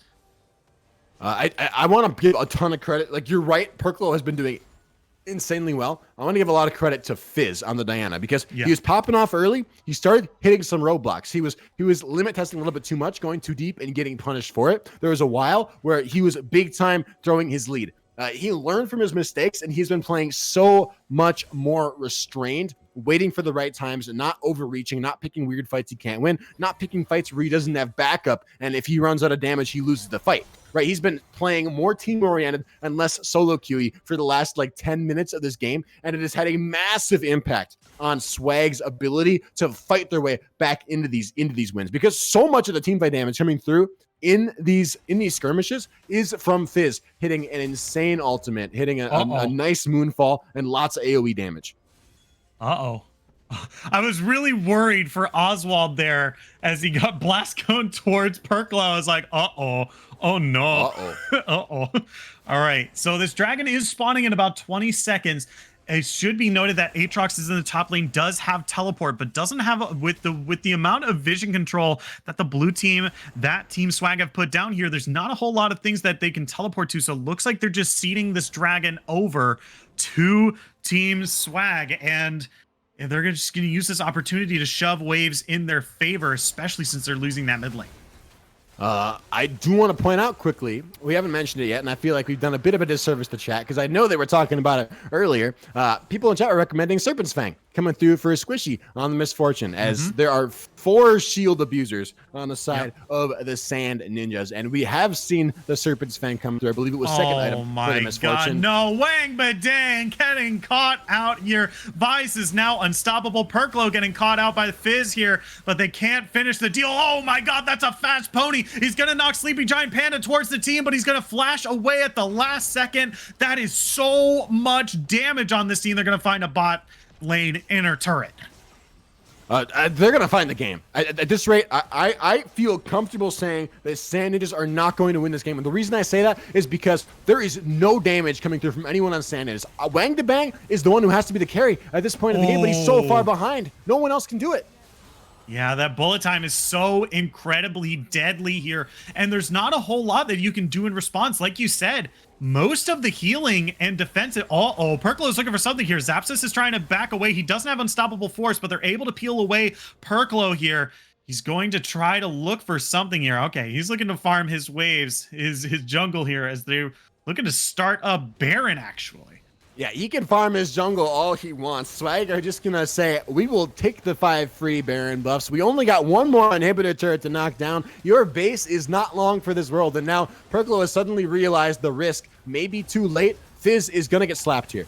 Oh yeah, Fizz is now caught between 4 members of the team, but he's popped the ultimate gone golden. He's already dealt so much. The Seraphine ultimate doesn't quite land. The heroic entrance comes in, but no one's knocked it to the air. Perklo is still looking to dive onto Squishy here, but there's so much defense for this 80 carry here. He can't quite make it. Vice is looking for Black Mass here, but he's going to back away now, has to focus onto Wang Badang, who is also very full HP, still does a decent chunk of damage, but he's going to back away as Vice's attention changes from Baron to ending the game. Wang Badang now knocked towards the super minions here. He's going to get the chilling smite. He's going to get slowed down. There's going to be Diana coming in for the side. That's going to be the ultimate. Going to be huge under Squishy. Going to be able to find the shutdown. But will it keep it into this game? The unstoppable force doesn't land on anyone, but Zapsis is on a rampage. That's going to knock Perklo into the air, but can they find the CC? It doesn't look like they're going to be able to do it. Vice is incredibly low. Zapsis can't do much. Oswald is stunned up. Can they get out of here? Perklo is dealing a decent chunk of damage. Here come the shields from Karma and Seraphine. They're looking for more. Perklo is now the target.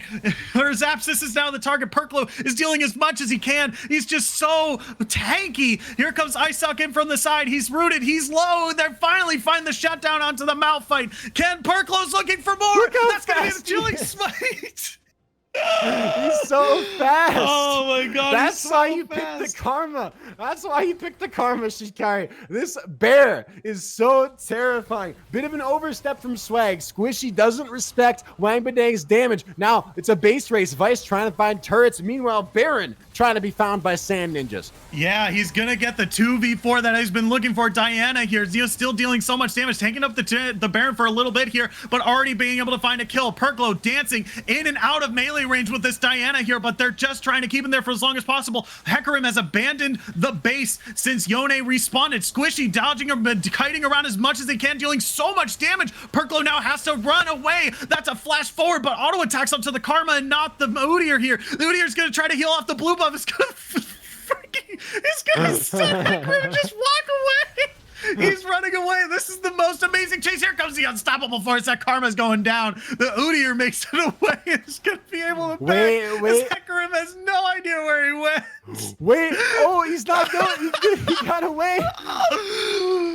Oh my god. I just need Perklo to play every champion that has high movement speed forever. If I ever see him on anyone's we're gonna take inventory here. After all that, that was a lot of fighting. That was a lot of dying. Not much actually happened. Baron is still up. Squishy is gonna take that top lane turret away. The gold is still relatively close. Swag have opened up a lead. Dragon is spawning in 37 seconds. I am sure we're going to see attention focus towards the bottom side of the map, but not yet. Squishy getting caught up by Perklo. He's just going to go down. He's got no flash. He's going to be dead for the Dragon, Shinkari. That's going to be Dragon for Sandy, just almost for sure. We still aren't going to see a Dragon Soul. This game is so back and forth.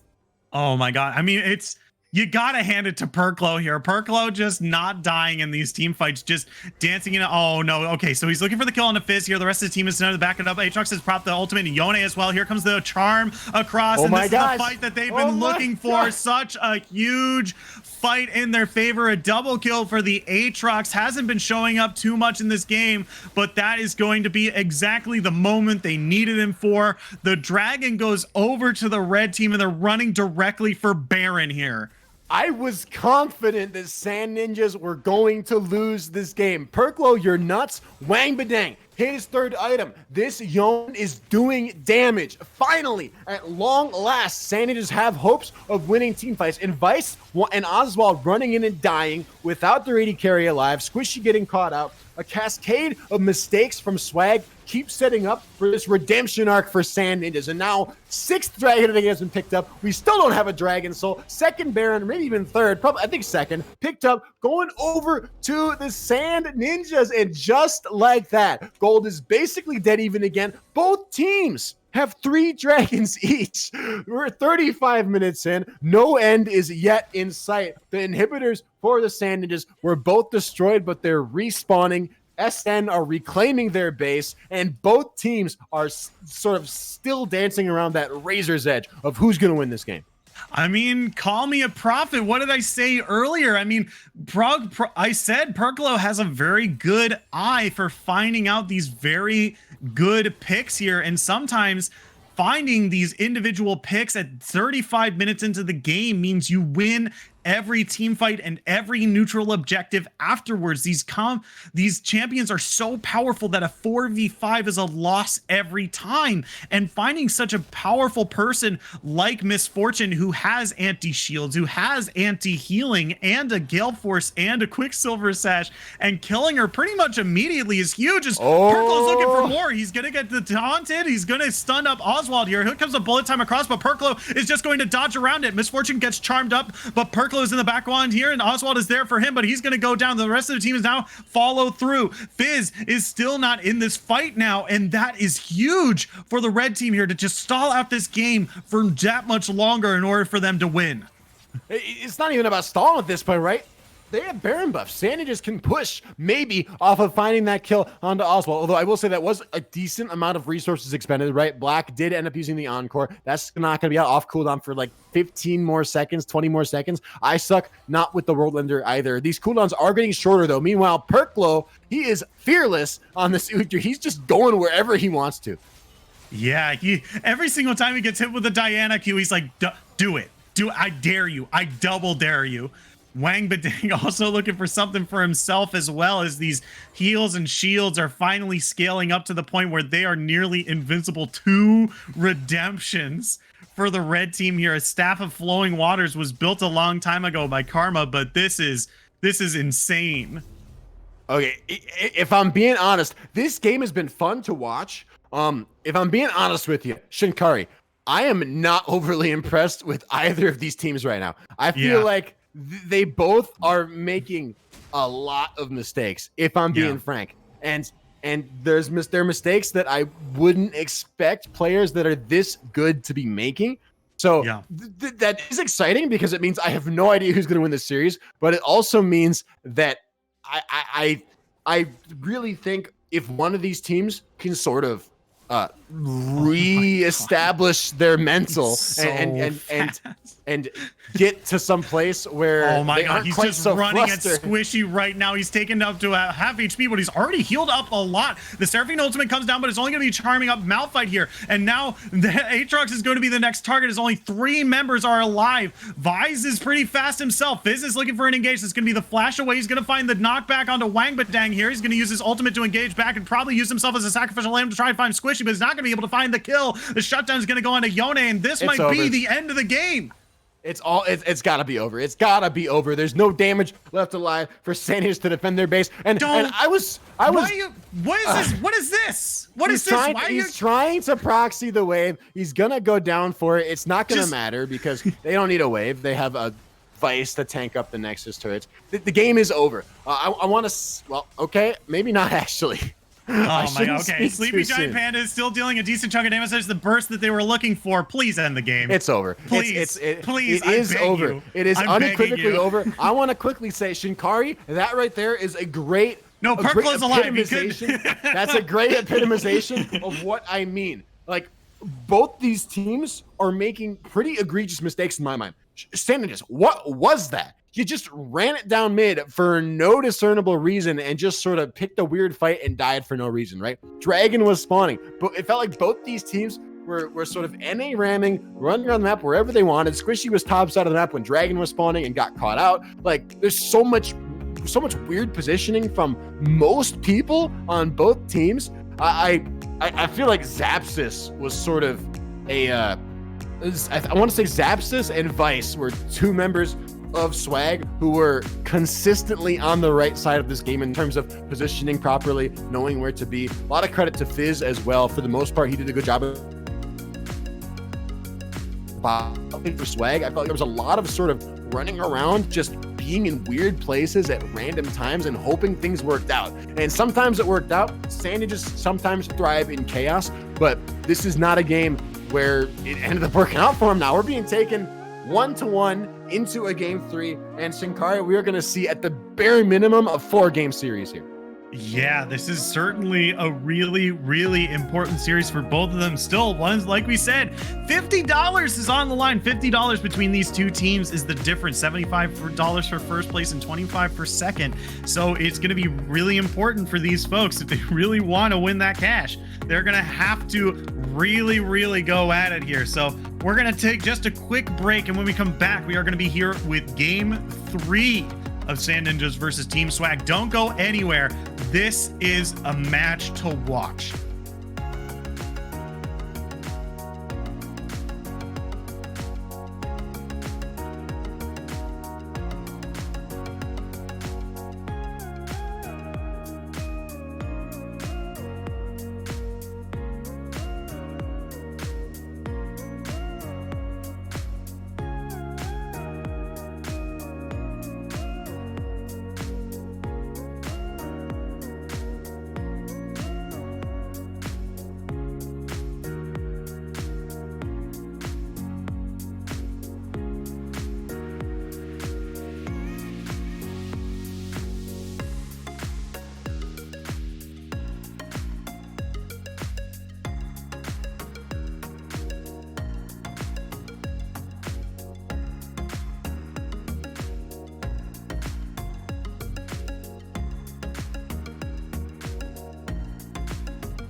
Hello, everyone. Welcome back to Style Esports Season 6 playoffs. We are in finals of Bracket 2. We have Sand Ninjas and Swag. Team Swag going into Game 3. We saw a pretty back and forth Game 2, and both of these teams still have 2 games to go. At minimum, we have still a 4-game series for y'all here tonight. My name is Shinkari, as always, and I'm joined once again by Baymax as we are pretty deep into picks and bans for Game 3. We're getting in there. The Hecarim being banned away. We're back to the original side selection as well, with Sand Ninjas on the blue side and Swag on the red side. And I say that for me as much as I say that for you guys, because I am definitely prone to get that confused from time to time. I'm going to try to avoid it as much as I can. The Kaisa still banned away from that Game 1. I'm not sure what Swag's third ban was. It looks like it was Ujir. So Ujir no longer available for Perklo. That has been taken away. Jinx first picked for the Sand Ninjas. In the first draft, we saw Sand Ninjas first pick Kaisa. That, in my mind, that made a little bit more sense. The Jinx seems risky. Yeah, I mean, we've seen risky picks before from them. I think they're really, really confident on giving Black Mass his picks very early on. We've even seen, like, Seraphine wasn't first pick in the previous round, but he was still in the first rotation. So picking Black Mass, his character, pretty early on is pretty typical for Sand Ninjas here. Here's the thing, though. I'm sorry to cut you off. Yeah. I just want to quickly say, it's weird. Like, you're right. Prioritizing Black on a comfort champion has been huge. Jinx is not in his top 10 most played champions like this season. Like, if he's got any Jinx games played in solo queue on his main account anyway, it's less than 4. He's had like no gameplay on it. So I mean, I see what you're saying.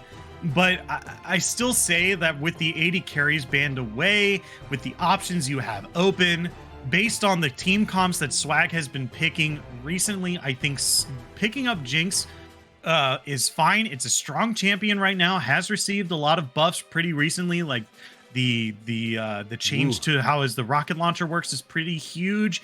And, you know, we've seen this team prioritize Black Mass's